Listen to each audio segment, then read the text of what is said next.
Puso anaa sa gawa sa Philippine Area of Responsibility ang gibantayang low pressure area. Apan bisan pa man niini kinahanglan nga I am ready paghihapon sa mauanong panahon, gumikan sa pagtumaw na usab sa hanging amihan ug sa shear line. Sa mosunod nga mga oras gipaabot ang pag-uwan sa halos tanang dapit sa nasod.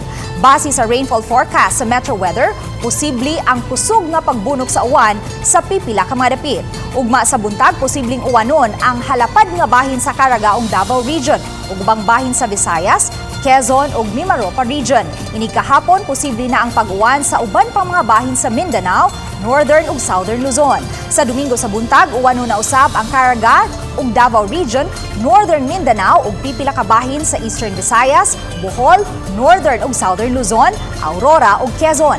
Kinahanglang mangandam na daan ang mga mulupyo sa uban pang mga bahin sa Visayas sunod sa pag-uwan sa kahaponon.